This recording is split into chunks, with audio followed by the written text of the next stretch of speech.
Hello and welcome everyone. Can you hear me? Please, if some of you can just type in the chat section that you can hear me, that all is good. And then we can start on time. Yes. Okay, thank you, Nina. So I assume you all can see me and hear me. And hello, Edurne. Hello. I think I see you're ready. You have a nice big cup like myself. Yeah. Okay, let's see. Okay, we have quite a few attendees already join us. So I guess we should just go ahead and start. Let me just check if all is working properly. Okay. Okay, so hello and welcome everyone. Thank you for joining us today for this one-on-one with an MBA student. I see quite some familiar names and faces, but for those of you who don't know me yet, my name is Janja Srčnik and I will be your host for today. I'm sure we all have so many webinars and conference calls going on these days. But today we wanted to give you a very personal experience. Experience where you can talk one-on-one with someone who has been in your shoe just a year ago. So I'm super excited that we can do this webinar today in a more relaxed manner. Talking to Edurne, just like friends sitting in a cafe, and we're just gathering information between some important life decisions. And as we wrote in all our materials, we know that making big life-changing decisions isn't easy, and especially in times of uncertainty. So with this webinar, we really hope to answer all your questions that you might have regarding MBA study and how it really looks like from a student's perspective. Also for added value, Mr. Sotiris Karagiannis from UNIP, program director, is also joining us. So he will also be available to answer some of the questions in the end. But without further ado, let me introduce to you a super positive and passionate Spaniard who, after moving around several countries, ended up in Prague. She's now currently finishing up her MBA studies while holding a senior management position in one of the largest telecommunication companies and still taking the time to talk to us today. So very happy to introduce to you Edurne Romano Vitas. Edurne, thank you for coming, and let's start. I guess let's hear your story and then we can jump into Q&A because that's the main part of this webinar today. Thank you, Janja. You made me look. You made me sound so good. Yeah. So hi everyone. My name is Edurne. As she said, I'm from Spain. I'm currently living in Prague. And before I came here, I went through different countries. I was studying and working around. I didn't study business school. I'm originally an engineer. I have a couple of engineering degrees. And yeah, well, when I finished my studies, I couldn't find a job. There was a crisis time going on. It was like in my country, it was impossible to find a job or anywhere else. So what I did, I moved somewhere else to try to find a job on anything that would come up, right? And yeah, with the time, at the beginning I couldn't find a job in what I studied, but after a while of keep on trying, I keep on applying, I got my first opportunity within telecom in the Czech Republic. So yeah, I think that was like almost a year after I finished all my studies and everything. So it's very frustrating when you know you're very well prepared. You have your degrees. By then I spoke 3 languages already. I was fluent. And I thought I would get options everywhere. I was like, yeah, but no. So it was very hard, right? And so when they called me from Czech Republic, it was a small town. I didn't even know what it was in the map. But I was like, as long as you're not in a civil war, I'm coming. So, and to be fair, I think it's one of the best decisions I made of my life. And sometimes when you study something that maybe you don't have where to apply it just yet, but it always comes the time where if you have it, you can use it, right? So yeah, so I moved to the Czech Republic. I started in a lower category. It was just like dealing with data and stuff like that. I didn't get the job because I had telecom engineering degrees. I got the job because I could speak French. So the summer I spent in France as an au pair, taking care of a kid, learning the language was very useful as well. And then, yeah, and then I decided to study like this Cisco certification is for networking. And that got me an opportunity to get to Prague and to be in the office I'm currently working. So once I came to Prague, I was like a technical service manager, I would say. And I saw it very soon that I wanted to go to management. I thought I like people, I like talking to people, and I like the treatment, right? And I feel that when you're in management, you have the opportunity to make something, right? Like there's people working there that depend on you, and their happiness also depends on you. Because when you have a horrible boss, it's you hate working there, right? And it affects your life and your family life. So I felt that I could bring something to the table there. So I kept trying it. And I've done a lot of workshops at work. We have all these massive, courses of soft skills and everything like that. And then it got the opportunity and I got the job. I'm a senior manager now. I have 21 people there. But then when you start the job, you realize that I've never had business education. So when somebody comes to me and talks to me about budgets and about, oh yeah, income statements or anything, I was like, what the hell are you talking? Smile and nod. It's like, I don't know. And I heard about this program, this MBA, and and I knew that this one, it's specifically focused. And now that I'm doing it, I see it is more focused in also like people management and leadership. Like how do you talk to people? How do you react to them? How do you interact with them, right? And that to me is so useful because that's something that I use every day. Right? People come to you with different stuff in their minds. Everyone has something going on. And not everyone shares with you if they don't feel they're in the right place to share, I would say. That takes time, obviously. But if you know what not to say or how to prepare them for them to be open to you, is a great advantage. And yeah, so I decided to go for an MBA precisely for that because there are so many things I don't know, and in my position, I'm not like I'm not a vice president or anything like that, but I have access to that information. Like in my company, they are very open and they have these quarterly meetings where they discuss all the money that has been spent here or there and how things have gone. Because I could understand half of the things they would say, like max, I would say. And once you hear about it, it's not like I'm an expert now, far away, but at least I know what they're talking about. And I feel that as a professional, that's a great advantage. Right now, my colleagues, they haven't done that. And they were also engineers who got promoted to the job. So usually in a technical job, you need to study in order to get your promotion, right? You need to know more in order to be there. But in management, usually you go up because they see that opportunity in you. They see that you could do the job, right? That's yeah.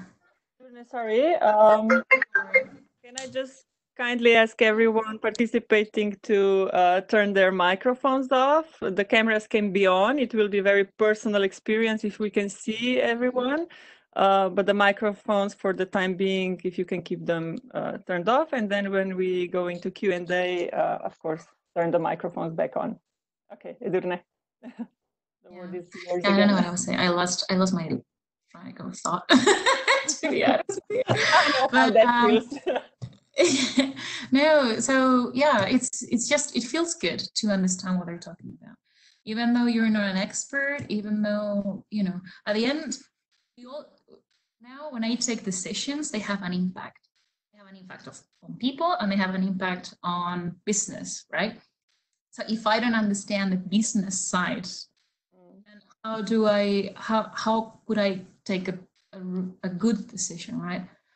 I mean, there's no right or wrong, but the way that this program is run, to me, is very interesting because I've got to meet amazing people. Now they're becoming my friends, right? And each one of us is from different sectors. Like there's one from marketing, one from, you know, from IT, from anything sales, right? So since it's so interactive with the teachers, everyone is open to talk about their experiences, and maybe something that happened in marketing makes you realize, oh, maybe I can apply that to my people. Why not? Maybe that would help, right? And in order to get ideas, and it's very good. And obviously, if you want to grow right now, for me, my target is to learn what I'm doing, right? I want to do my job, right? I'm not thinking about becoming a director, but I don't know. If one day I would like to, at least I would understand what is going on. I would understand at, people and business level. And if maybe one day I want to have a business of my own, who knows? At least I know what I'm facing, right? Like at least I know what I have to be thinking about before even starting it. So yeah, to me, I'm very happy with it. Obviously, it's a commitment because it's time, right? Every 2 weekends you have to go to class. Every 2 weekends, it's like you have to employ the time there that you could employ doing something else. Last year, I was in a different country almost every month. I was traveling all the time. I love traveling. And this year, I took it, okay, this is going to be a quieter year.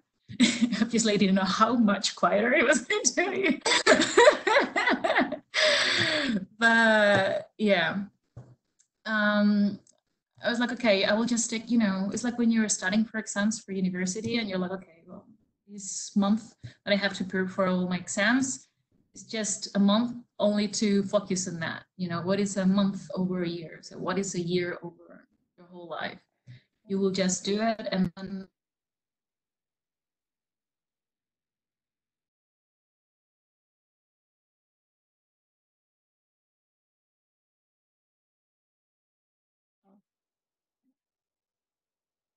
Can everybody still see me? I think we lost Edurne for a moment.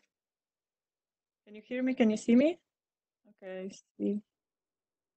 Okay, Barbara, thank you. Okay, let's just wait a second for Edurne to come back to us. I think that with this short introduction of Edurne, we can maybe just all join in the conversation and start with the questions. I would prefer if all of you could turn on the cameras or at least the microphones and join in with the conversation, or if you prefer, you can use the chat section and write your questions there. Oh, Edurne, hello. hi, I'm back. We lost you for a second, and in the meantime, I just used the opportunity to invite everyone to join in the conversation. So it won't be just you talking about your experience, but maybe just jump in and ask your questions. Yeah. So I asked everyone to join with their cameras so that we can also maybe see their faces or through the microphones. If not, then they can ask questions through the chat section, okay? Cool. Okay, perfect. Okay, I see some familiar faces. Tiris is also here. Gregor, I just spoke with yesterday. Hello, Gregor. Thank you for joining us also today. Tanya, Martina, Anna, okay, and a couple of Ninas. Maybe where did this, from my side, the question, where did this want to go to such an intensive study came from? What were your initial reasons to enroll in an MBA? Well, yeah, basically, I wanted to understand better what I was doing, right? Because, it seems natural, but sometimes when you're doing something completely different than people management, and then you start dealing with people, sometimes it's brutal. And I have engineers, and not everyone is easy, right? And then you have someone who comes to you and is crying, and it's like, and you don't understand what's going on, and you need to handle that situation. Or You have to get this guy to do something that you know that he's not going to want to be doing because he doesn't like changing things in his work, but he needs to do it. So how do you get him to do that without forcing him? That's not how you, that's not the person I want to be. I don't want to be the one who tells you, you have to do that because I say so, right? You need to learn how to deal with that. And then you need to understand that if you maybe put this person in this team or in the other one, how's that going to impact on your business revenue? Or, you know, how you move people on the board is also how you're making business with that, right? And so without stopping to treat people like people. So yeah, it's a, you know, and obviously, like, yeah, I feel, you know, when you do just like a little courses, you learn little skills, right? But in this program, we've had for accounting a guy who's been driving Coca-Cola for, I don't know, 1,000 years. I think he's like 1,000 years old. And, you know, he tells you all the little details and stuff. Is like, oh, I never thought about that. And, you know, and there's like real life that they did that. And some people who try to trick them or to sell behind their backs or anything like that. And it's like, oh, you should be careful with this and that. Or, you know, it's not the same studying it from a course that somebody recorded than being with someone who has that sort of experience, and that you can just be so accessible to ask and to, you know, to interact with. So from what I understand, the really main emphasis for you, at least from MBA, is the people management skills that you got, or that's yeah, for me, what was your focus yes. to join? Mm-hmm. Yeah, people management, and I also wanted to know something about accounting and finance. We all want to know about that, but don't really know. I know, and yeah, but at least now I know what it's about. Because I'm no expert. And yeah, I know I can understand things when I see them written. Like I can, you know, for exercises you have to do it yourself and stuff like that. And yeah, obviously when you do the exam, you know it. And then in a few months, if you don't use it, you may forget it. But still you have your notes. You can get back to them whenever you need it. And it's something that now I have acquired that skill. And even for finance, the teacher, he was teaching us how to do our own finances. Like, is it better to have a mortgage or is it better to invest it somewhere else, to invest your money somewhere else? Is it better to keep it under the mattress? Or, you know, which seem like logical questions, but sometimes you would be surprised that the answer is not straightforward, right? And sometimes they just put ideas there about money that you've never thought about, because we're not that taught, that at least I feel I've never been really taught about money. It's something that you kind of learn, and you learn from your parents and maybe from friends, and how you see life goes out, right? But then when you talk about the stock market or stuff like that, that's so big for me. That's so out of mind. Don't ask me, but so it's not just about business knowledge, but also personal growth. To me, yes. Well, but any studies are that. Any studies are that. Yeah. When you study anything, it's not only about what you learn in the books. It's also with like practical knowledge. We always say that an engineering will never teach you to do the job. Will teach you how to think in different ways to solve the same problem. And that's how I see studying in general.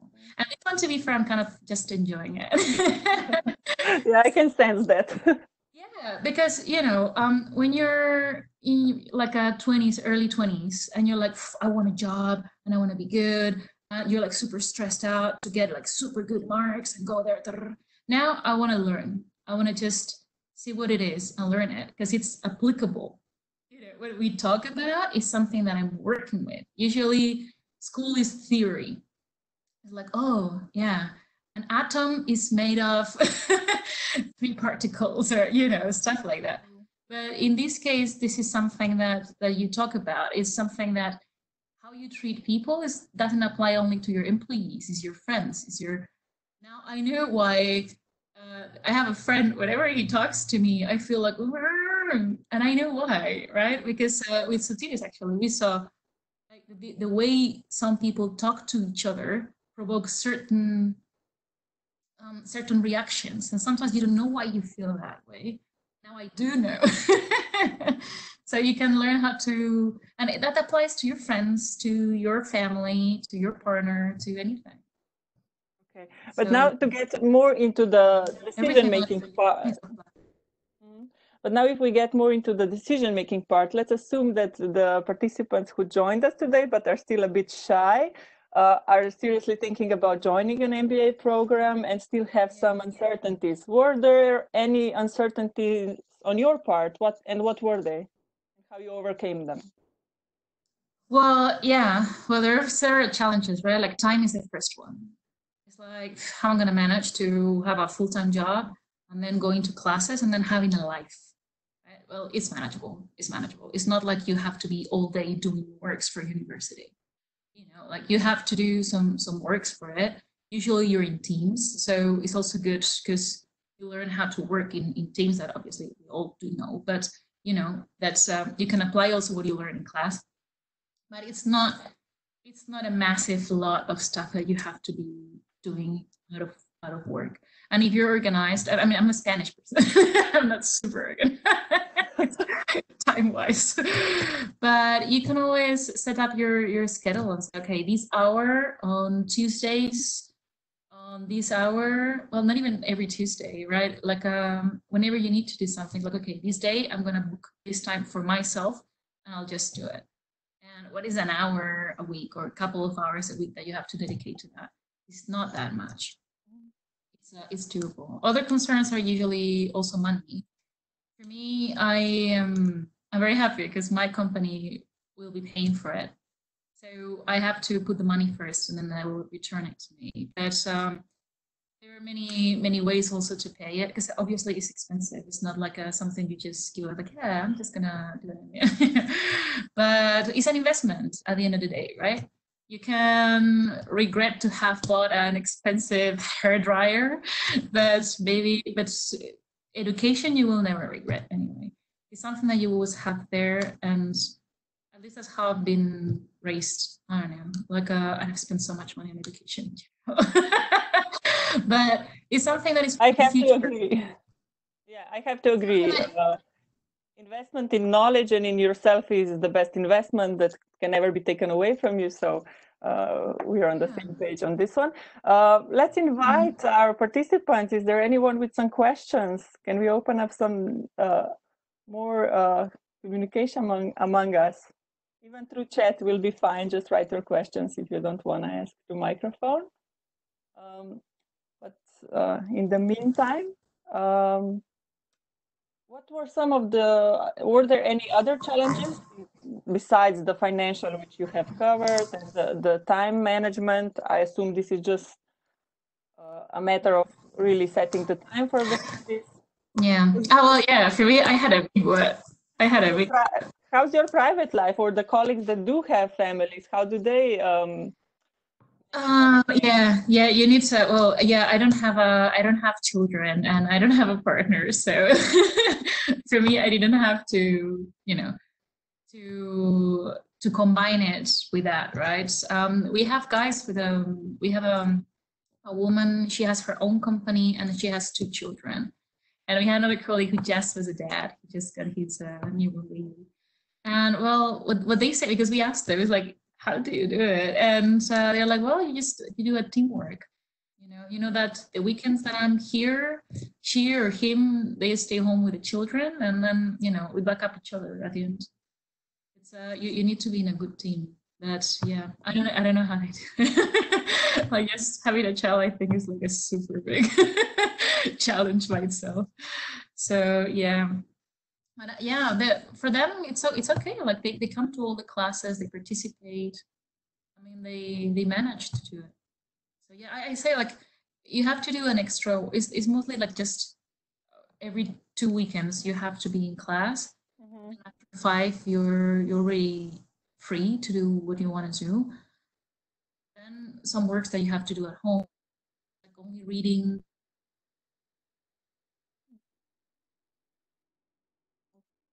I think we have some troubles again. Can you still hear me and see me? Yes. Yeah. Okay. Thank you. How are you, Sotiris? I'm just looking at the weather in Athens, and it's really fantastic for now. It's not bad here either. Of course, you're close to us. You're not too far from Greece, but you're sending the sun upwards. hopefully not today, but it's going to get much better tomorrow. It will jump to 24, 25. Oh, perfect. Great. It's about time we start going swimming. I agree, if they allow us. I would really, really like everyone, or at least some of you, to join us. It feels so lonely having so many of you here, but just us with Edurne talking. Rok, you can join. It's hard to see you quiet. Do you hear me? Yes. My mic works. Okay, good. Yeah, it works. Yeah, no, I definitely have one question, so I will wait for Edurne to join us. Okay, keep it on the burner. Oh, no problem. Yeah. No problem. Let's see. I would really like maybe one question for Sotiris, because I know that he could be the right one to answer this one, knowing all the generations and so. Because many times I think about the MBA, when is the right time to really join the MBA? I mean, whether you have to be in a top management position already, or you should be a future leader, so a recognized potential in your own company who decides to go up and strive to become a manager. So what's the real deal here? What's better, Sotiris? Well, definitely you need people who have experience, at least 3 or 4 years. So you would never have somebody straight from their bachelor's to join an MBA, because it would be of no benefit. Now, on average, MBAs are ranged between 28 to 33. Unless we're talking about, some of the top executive MBAs, which are for older people. But over and above, we're talking about that age group.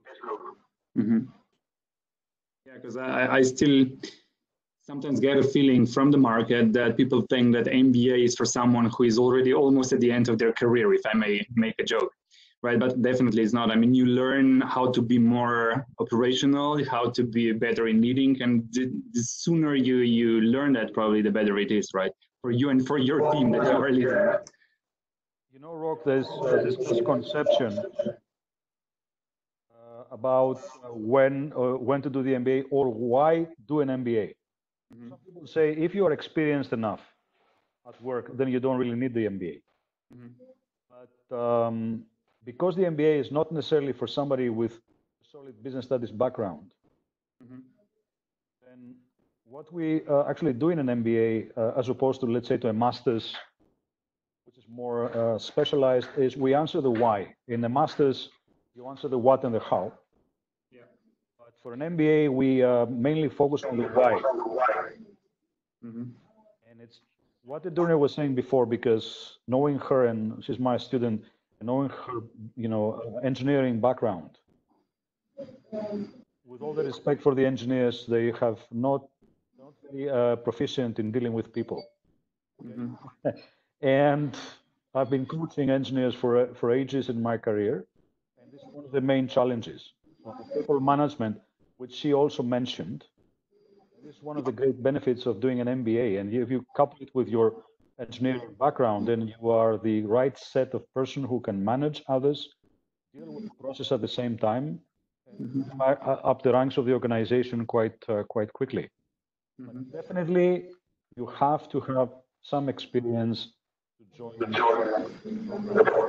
Yeah, which makes total sense, yes, because then you can start asking questions of why, right? If you cannot address them, then there's no point of getting the answers on them. And as Edurne has already mentioned, maybe this question can be a bit biased for you, but she has mentioned that she was impressed by lecturers being the director of Coca-Cola, if I got it right. At the end of the day, probably if I would be in this decision-making process, which MBA to choose, I would probably also decide based on who the lecturers are. So tell us something about your lecturing, your lecturers and the new lecturers, because probably they have to be well experienced in teaching and having the business experiences, right? Let me put it this way. First of all, we can never offer an MBA accredited by any of the accrediting bodies without having lecturers with professional experience. Mm-hmm. There's no way that somebody who could be even the greatest academic, but has no relation with the industry, that would qualify for an MBA. So all the people we're having in our program, and that also includes myself, are all coming with solid industrial experience in different fields. So yes, the person that she was talking about, the Coca-Cola guy who used to work for Coca-Cola bottling distribution companies in Central and Eastern Europe. We have a person who is at the moment also a Harvard coach, and he's dealing with neuro leadership, and he's an expert in that, working in the industry for ages, coaching people. Same thing applies with our marketing and branding expert, who is a branding expert for ages, having worked with some of the greatest companies in the fast-moving consumer goods industry in the Baltics and in Eastern Europe as well. So there is no case that we would have Edurne is back, by the way. Yeah. I was talking about you, Edurne, about your background as an engineer and how the MBA has helped you deal with people. Don't take it personally, but we all know that engineers are not the best in dealing with people. They see things through machines and through processes, but you are now improving significantly, right?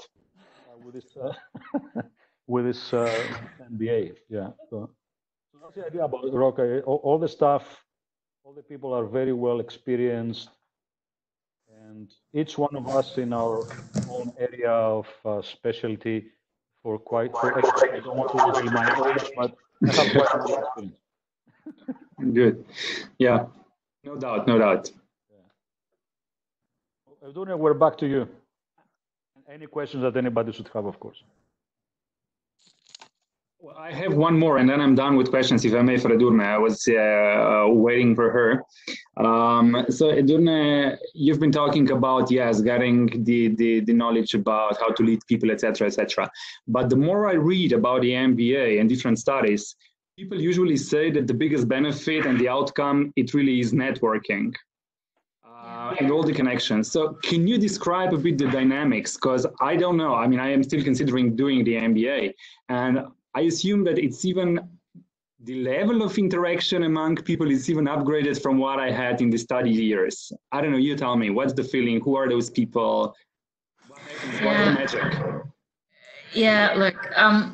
It's different when you study when you're in your 20s. It's different than when you study when you're a bit older, right? When you already have like some professional experience. So when you all decide to go to study something like that, it's not something you just lightly take as a choice.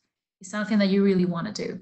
And it's something that you have in common with all those other professionals. You come into the room, right?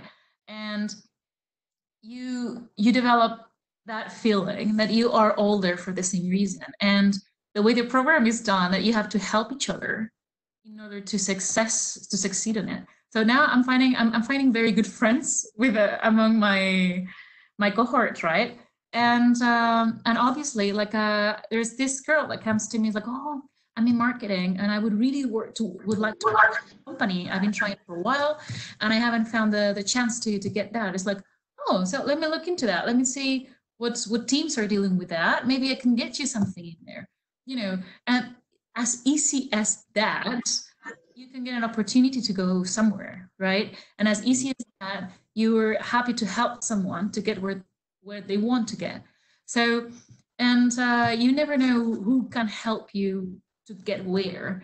You never know who can be there for you and give you that, you know, that coaching that maybe you need to get where you're looking for, what you're fighting for. So To me, the networking is probably the best part. Like I really miss not to be able to go to class. It was great. It was great. Like to be all there, all very different thinking minds, everyone respectful, everyone from different backgrounds, but that at the end, you know, you come together and you're great. I think it's I would say it's one of the best parts of it. Mm-hmm. Yeah, you're all there for the same reason, so that definitely connects you, right? Yeah. Thanks. Yeah, we did the other day. It's funny because we had this class of governance and ethics with morality and stuff, and the teacher was telling us, "Oh, you're so coherent together, like all the group, right?" And he was like, "Let's do an exercise to see why all you are working so well together."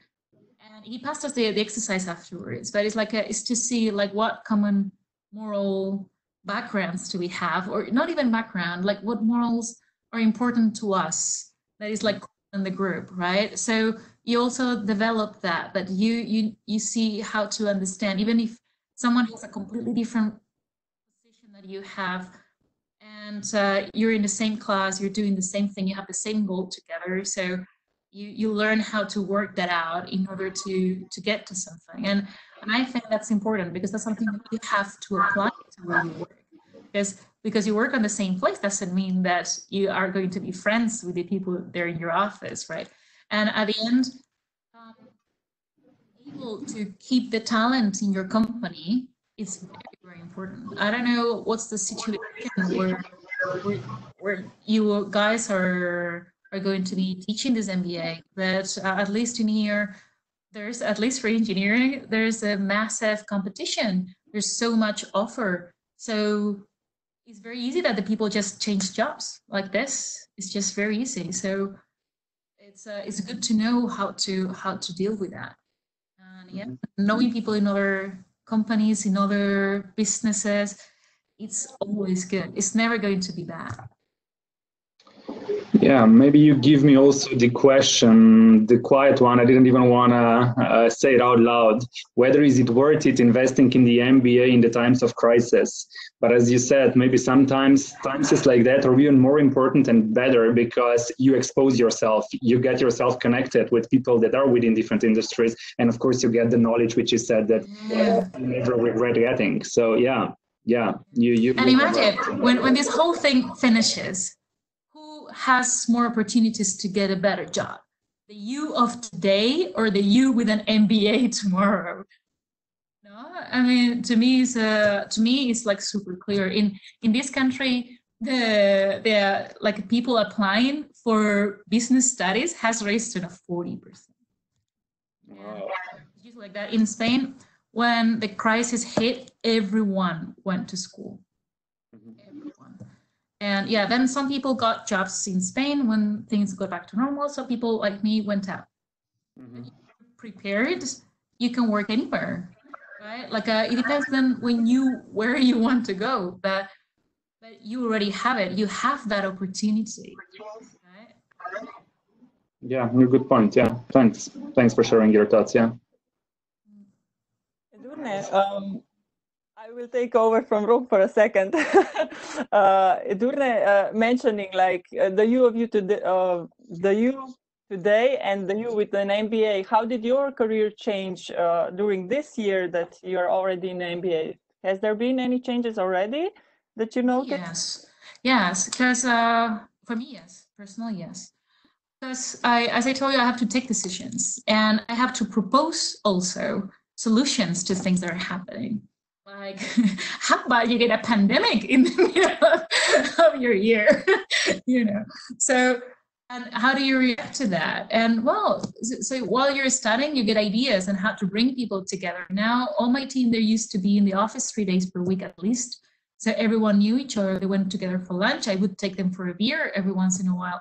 So we were all like very connected to each other. Now people are at home. Some of them are stressed because there's, you know, not all that affects their job. They still have a job. We are in the sector where the job hasn't been super impacted, but you still have to get ready for that and to get ready for when it comes back to normal multiplied by 3, and and all that, like ideas that you can get to have people happier, to get things better, more smoothly, how to approach process change, how to get them to be ready for the change. Right now we're in changing times. Things are never going to be the same again. So how do you face that? How you prepare people to welcome it, right? There's never a steady position, neither in your life or in your business life. You always need to be ready for what's coming next. And you as a manager, are an interface to that. And also need to know when you have to fight for your people, when you have to say no to higher management, and tell them why, and tell them how, and tell them the impact that it has. If you don't know the business impact, you cannot say it. And if you don't say it, they don't take you seriously. How did this situation impact your MBA studies? How, since MBA is known to be very practical, you have to be together for the whole weekend, working in groups. How is this going now? It's and that's the best of it, right? That is so interactive. Now we are online, so we keep seeing each other every other weekend. We also sometimes we like gather together for a drink, just talk about like what's going on with everyone. So whoever wants to be open about it, just talk. I see that they, like it's good that we haven't lost a year just because the university is closed, right? At the end, everybody has their life plans. It's not that I want to be doing an MBA for 5 years. Every time there's a pandemic, this has to start. No, you have to adapt to it. So for me, well, it's the only change is that we don't go to class, but they managed to do all the classes online. We are in Zoom, and we collaborate, we share screens, we still do like presentations together. But instead of doing it in a room, you do it online. Obviously, it's better when you're present. But the only difference is that. You can be surprised how much all this technology can offer you in terms of interaction. So it doesn't lose as much. About the studies, what's your favorite class and or teacher or? That's maybe a question because Didi's is here. Okay. He's inspired on me. Okay. Then maybe if you can just describe how an okay, that's okay. I can handle it. I say whatever she wants. No problem. I can try and mute Sotiri so that he can't hear, and maybe No. I will read the lips. I will retract my question and rather have you describe like your typical MBA weekend. You have it on Friday, Saturday, Sunday. How does it look? How intense it is? Okay. You really want me to say it? Okay. So I usually work from home on Fridays when I have class. So I would just come from here straight to the university. We would be having class from 5 to 9. And then we all would go for dinner together. We'd have some drinks, and then somehow we would get up in the morning and go Saturday until 5 p.m. And then sometimes we go until 5 p.m. and then usually on Sundays also 9 to 5, and we would go for a drink after work. Because after the class. Usually we go for lunch all together as well. So it's like a little socializing, I would say, which is great because then you mix up together and it's like, did you get that? I don't know what they're talking about. It's like, oh, I think it's going this way and that way. Really? Sit down with me, please. You like shuffle. And so and it's super fun. To be fair, I miss a lot the weekends that we're going there. Because at the end, so when you have some common goal with people, you get closer to them. And then, they become also your friends. And it's good to discuss stuff with different people from different areas or different backgrounds, like different professions, and you get like a refreshed talking about like different stuff. So. Okay, maybe we should touch a little bit on that as well. Roke asked you already about the network. I think we didn't emphasize enough. Maybe just to share how big the alumni club of UNIP is, like Sotiris, you've had MBA for 17 years. Like the diversity in this alumni club must be extraordinary, like from all sorts of positions and fields. And how important is that? Do you want me to answer that, or have Edurne? Yeah, sure, either one. Well, this is, as Edurne was saying, this is one of the greatest advantages of an MBA, this opportunity for networking. And this group that she is now, the groups that started getting together in the very first moment they joined the class. So it's amazing how the chemistries match. And we talk about people coming from all sorts of different nationalities. But regardless of the nationality, even the diversity from the professional point of view. So you have engineers, you have people working in marketing, you have people working in HR from different companies, multinational, local companies. So no matter if the the ethnic background is diverse or not, still the diversity in terms of professional experience, background, and companies that they're working is really the greatest asset. And if you like, why you should, one of the reasons that you should be joining an MBA. And what I have seen all these years is that one of the other advantages that many people after their careers, when they finish the MBA, they find also another route in life. They start their own businesses. They get great ideas that they're also developing during some of the courses in the MBA, like entrepreneurship.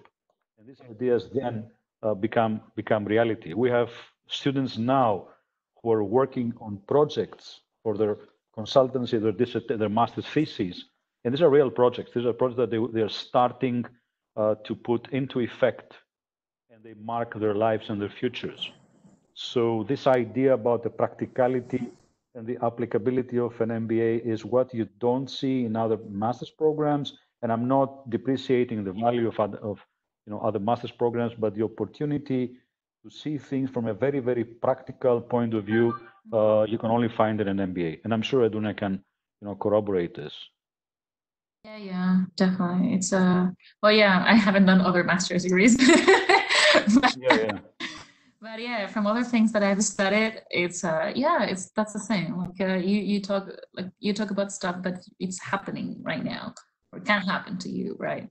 So yeah, we even have 2 CEOs in our class, which is amazing. Whenever they talk, and because there's one Eamon, he always let us talk first, and then he gives his opinion, his super expert opinion every time. And it's amazing. It's amazing just to hear it and to learn from it. And that guy, he's a freaking CEO. Like, I mean, he's on top. And still he felt it's very important for him to learn new stuff and to he's not from Europe, so he also wants to get into that feeling of the culture.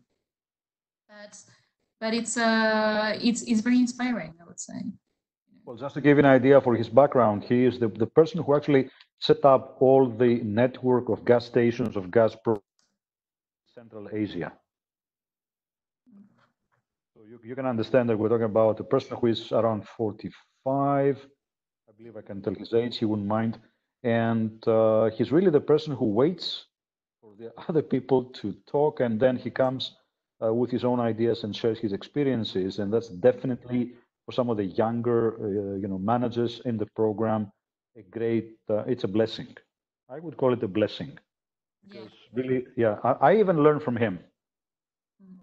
And I'm not bragging for my experience, but what we also see as teachers in the program is that it's also a great learning opportunity for us. Not just the students that we have, but also what we learn and what helps us get better and better every time. Let's touch on the teachers, the lecturers for a second. You also have a huge diversity in terms of lecturers coming from all parts of the world and sharing their experiences from Coca-Cola and all the big companies. Well, as I was saying before, we have people who are coming from a diversity of industries. The one that Edurne was talking about before, he's in Monaco, the one for ethics and corporate governance. He has been a coach for a leadership coach for years, coaching some, C-suite people across the globe. Marketing expert. She's also an expert in working, as I said, in moving consumer goods industries for years. She was a person who established strong brands in the Baltics and other regions up north of Europe. I have been working in the industry for ages, like as a trainer and consultant. I was working for Dale Carnegie training for years. So my role as in HR and leadership related topics is also equally good as the rest of the people. And as I was saying before to Rock when he asked this question, we would never have somebody in an MBA who is only a great academic. We are not, if you like, even allowed by the accrediting body to hire somebody just because they're great as academics. If they don't have solid industry experience, and if also they're not practitioners at the time they teach, they would not qualify. I know it's a little bit heavy to say that, but that would defeat the purpose of the MBA.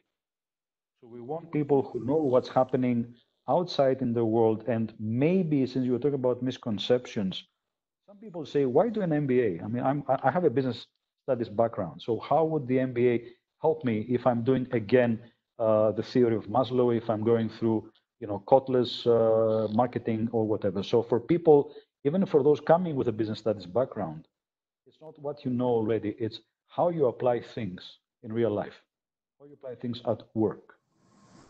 And this is what gives the MBA great value, because people see things in real life and they get the acquired transferable skills they can apply the next day. Edurne, a question for you. Thank you, Sotiris, for this. It opened a question for Edurne now. How difficult it was for you, coming from an engineering background, because for myself as well, I don't have that much of a business. I have experience, but I don't have the studies to back it up. And how difficult it was to follow an MBA program, not having the business knowledge from before. Oh, very good. Yeah, I was very surprised, I have to admit. I thought when it's going to come accounting or, or, 8 hours a day sitting down on a chair, looking at a blackboard and listening about accounting is like shooting me in the head.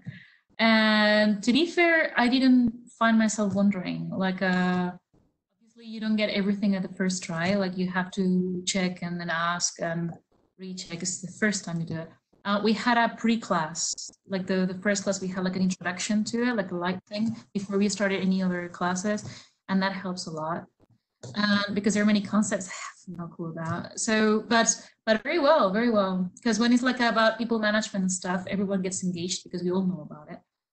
I would say the hardest ones to follow for me were accounting and finance. But still, they made it very interesting, I would say. Like I didn't miss, like, when you're like, oh, I need to buy eggs and milk. And so I was focused on it. Okay. For me, it was easy to follow. Maybe. Sorry? I just wanted to ask Edurne, because she was talking about the classes. What about the exams, Edurne? Tell us. I don't really, because I don't know how it looks like. So tell us. I'll tell you. And go into as many details as you want. How many hours you need to study? How hard it is? What does they look like? I mean, tell us, is it possible to pass them? Yeah, it's possible to pass them, obviously, yes. For me, okay, I've had so far, I think, 3 or 4 exams. And because most of them is something like you do a presentation and you present with your colleagues. So then the teacher would evaluate your work and then how you present it and blah, blah, blah. And my case is a little bit special because I had surgery at the beginning of the year. So my first accounting exam was 2 weeks after having surgery, and I did it at home. So it was a bit more mild, I would say. But then for the second one was brutal because I went to class, I did it. And I have to say that he didn't make it super easy. You have to think about it. It was not straightforward. It's not like you just, obviously, you do, it's the exercises that you've been doing before, but then with a twist, I would say. But I think everybody passed, or almost everyone. So it's possible. I guess that his goal was to make it in such way that, you know, like if you want to go for the basic, you pass it. If you want to go for the top, you need to find that twist and go up to that, which I think is fair. Yeah, and then finance was a bit more challenging, I would say, because it's more broad, right? To me, the theory of economy is it's a bit more broad, but still, like he gives you questions that he's gonna do. It's like if someone comes to you and offers you a 20% raise on the profits, if you put a 10% investment on this, good business or it's not. So there's stuff like that, right? So you have to learn it and you have to. So basically the questions are pretty much open. You really have to think, right? And they're very practically positioned. Yeah, they're practical questions, definitely, yes. It's like if you're a manager and someone comes to you and tells you, sales guy, if you put 3,000 euros extra, you're gonna get this profit. Is that good for me? Okay, suppose that I believe him. You make your numbers, like, I'm losing money. No way, I'm not taking this, right? So it's just that, yeah, all of that is like practical stuff that you can use. Otherwise, what would be the sense, right? That's what I mean. Accounting is more practical. Finance is more about how are you going to think about it. Like when you think about like maybe opening a business, like where should you put your money? Where should you buy stocks, or should you buy anything else? What shall you do? Am I paying this mortgage? Is it better if I invest my money in something else?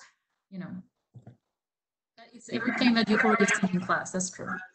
But if I may say, exams is only a part of some of the, let's say, more applied courses like accounting and finance. But for the remaining of the subjects we teach on the MBA, it's mostly group or individual work through case and projects, combining presentations and other opportunities for people to apply skills. So we would mainly have exams in those areas that are very quantitative, like finance, like accounting. But for anything in strategy or marketing or any entrepreneurship, these are very practical. In entrepreneurship, for example, people have to develop a business idea in teams like a startup, and then they present it in front of a panel of to-be investors. So that's a real situation of how things, work in life. Similarly, in strategic management, students work in groups to develop the strategy of a given company in a given industry. And again, this is a very applied and realistic situation based on real data. So it's a mix of exams and personal or group work for the remaining of the subjects. Sotiris, can you touch a little bit on also the final consultancy project, as Edurne is not there yet, how this looks like? You say it's the last 4 months dedicated to a consultancy project? Yeah, the consultancy project is like a master's thesis. We call it consultancy project because it's more applied. So most of the time students choose a company, and for all of them, since they're working, it's their own company. Of course, they can go to choose another company if they're familiar and they have access to the company.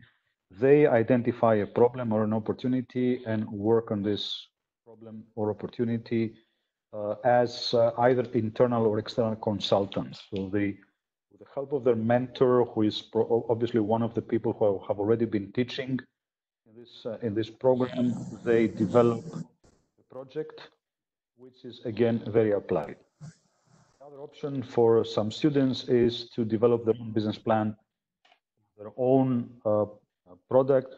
We have, for example, last year we had a lady who wanted to develop a new company for pet food, but not any kind of pet food you would find in whatever exists already, but a different type of pet food, which is more, let's say, organic, whatever. So she was working on her own business idea that she would be developing in the Czech Republic and the neighboring countries. So it's not an academic dissertation, if you like, where you have to carry out a lot of literature review. What we want people is to get all the experience that they have acquired through the studies and apply this experience to a real life situation. As I said, as internal or external consultants for a business. Very practical as the whole MBA itself. So. That's exactly the point, yes. Yeah. Great. Guys, 1 hour is up. I don't know where did the time fly, but I think Rook and myself got a lot of questions answered. So one last time, if anyone else has still some questions. Otherwise, I think we touched on most of the issues, I think. Rook, you still have any questions? No? No question. All dried out. Edurne, then I would... Somebody said they have a question. Somebody said. Yes, I have a question. Okay. I wonder why you choose this MBA program. I imagine that in Prague there is different MBA program. So I wonder why you choose this one. Yeah, it's true. There are many of them. Well, I chose it because I knew it was about leadership and management. I knew it was not going to be only business. It was going to be also applied to people. And I knew that it was going to be very interactive. Because if I get distracted, if I'm not interested, my brain just goes out. So I wanted something that would keep me engaged. And so far, so good. But yeah, obviously, like my main goal was leadership, people skills. That's what I wanted to focus on. Thank you. Welcome. Anyone else? More questions? No, maybe? If not, I would like to give Edurne another opportunity for some final words. I don't know what else to say. I stuck to. Okay, then I will just say thank you very much for taking the time, for being so likable and lovable. Really nice talking to you. I mean, nice. Yeah, I myself, I really got a good impression of the MBA program. I see your excitement. I like it. Yeah, to be fair, I'm so happy that I did it. I'm so happy. I was doubtful at the beginning. I was like, is it gonna be too much? But I'm very, very happy that I did it. And now that all that is going on around, I'm even more happy because now when everybody's at home and they don't know what to do, and it's like, I have class. Something to do. So yeah, I'm very happy about it. Okay, so thanks again. I'm really looking forward to meeting you hopefully soon in Ljubljana or in Prague. Yeah, let's travel. We have some outstanding meetings. Yeah, and we were going to go to Ljubljana at the end of this month. Yeah. We're going to hire cars and do a road trip up to there. We're like, yeah. And we're doing this. We're just postponing everything a little bit. So at that time, I'm sure you'll also have the time to meet some of our candidates for our MBA that we're starting in October. So we'll definitely keep in touch. I would also like to say thank you very much to everyone that joined us today. Keep in mind on the 3rd of June, we are having an Mba Open Day, probably still online, but nevertheless, it will be also a nice opportunity to get to know more details about the MBA program. Or if you cannot join us on that day, we can always have an individual open day, let's say. So Tiris, also thank you very much for joining us today, for taking the time. And Rook, for all your questions. You were reading my mind most of the time. So thanks everyone, wishing you a great afternoon and talk to you soon. Thank you guys. Bye-bye. Bye.